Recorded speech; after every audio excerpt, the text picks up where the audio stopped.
দেশ জুড়ে প্রায় ৬ লাখ ভূমিহীন ও গৃহহীন পরিবারের মধ্যে কক্সবাজারে আশ্রয় পাচ্ছে ৪,৯২৬টি পরিবার। শেষ ধাপে কাল ২৬১টি গৃহহীন পরিবারের হাতে ঘর ও জমির দলিল তুলে দেবেন প্রধানমন্ত্রী শেখ হাসিনা। এতে গৃহ ও ভূমিহীন মুক্ত জেলা হতে চলেছে সমুদ্র জনপদ কক্সবাজার। মাথা গোঁজার ঠাঁইয়ের সাথে দক্ষতা অনুসারে কর্মসংস্থান পেয়ে নতুনভাবে বাঁচার স্বপ্ন পূরণ হলো সুবিধাবঞ্চিত মানুষগুলোরও।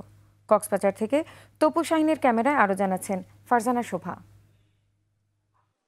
আয়েশা সিদ্দিকা ১৩ বছরের এই মেধাবী মিষ্টি মেয়েটির একটি স্বপ্ন ছিল মাথার উপরে এক টুকরো ছাউনি, আর ওসমান গনির স্বপ্ন ছিল বাগান করার। বঙ্গবন্ধু কন্যার দেয়া জমি ও বাড়িতে ফল ফুলের বাগান সাজিয়েছে তারা। অবশেষে স্বপ্ন ধরা দিয়েছে তাদের কাছে। মাননীয় প্রধানমন্ত্রী যে ঘরটা দিয়েছে এখানে সবাই মিলেমিশে থাকি, এখানে আছি, ভালো আছি। আম গাছ লাগাইছি, কাঁঠাল গাছ লাগাইছি, কলা গাছ লাগাইছি, শাকসবজি গাছ লাগাইছি।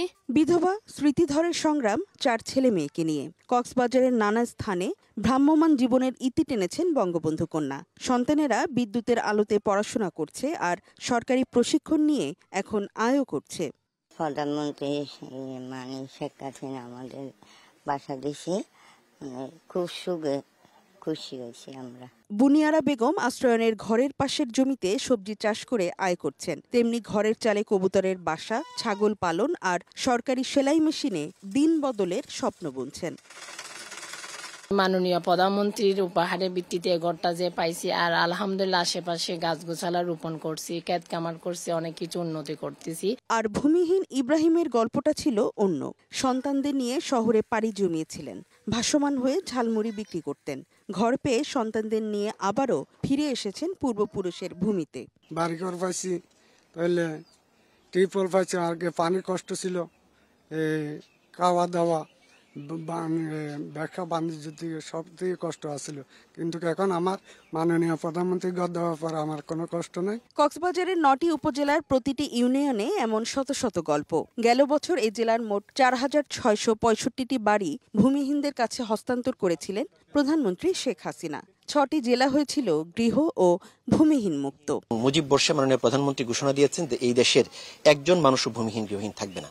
মাননীয় প্রধানমন্ত্রীর এই অনুশাসনকে আমরা হৃদয়ে ধারণ করে আমরা জেলা প্রশাসন, উপজেলা প্রশাসন, আমাদের রাজনৈতিক নেতৃবৃন্দ সকলের সহযোগিতায় আমরা এই আশ্রয়ণ প্রকল্পগুলো বাস্তবায়ন করে যাচ্ছি। মঙ্গলবার ২৬১টি ঘর প্রদানের মাধ্যমে সদর, ঈদগাঁও ও মহেশখালী উপজেলা গৃহহীন মুক্তর সম্মান পাবে। তাদের হাতে দলিল তুলে দেবেন প্রধানমন্ত্রী বঙ্গবন্ধু কন্যা। আমাদের কক্সবাজার জেলায় ৪,৯৯১টি পরিবারকে আমরা আগামী কালকে মাননীয় প্রধানমন্ত্রী গৃহ হস্তান্তরের মাধ্যমে এটি ভূমিহীন এবং গৃহহীন মুক্ত ঘোষণা করবেন। ২% জমি সহ পাকা ঘর কেবল মাথার উপর ছাদই নয়, সামাজিক সম্মান পেয়ে প্রধানমন্ত্রীকে হৃদয় হতে কৃতজ্ঞতা জানালেন সুবিধাভোগী মানুষেরা। প্রধানমন্ত্রী শেখ হাসিনার অন্তর্ভুক্তিমূলক উন্নয়ন মডেলে একের পর এক বদলে যাচ্ছে সারা দেশের উপজেলাগুলো।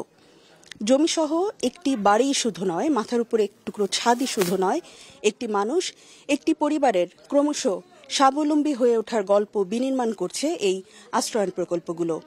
সমাজের পিছিয়ে পড়া সুবিধাবঞ্চিত মানুষগুলোকে উন্নয়নের মূল স্রোতধারায় যুক্ত করার এই মডেলই শেখ হাসিনার সরকারের উন্নয়নের মূল তত্ত্ব।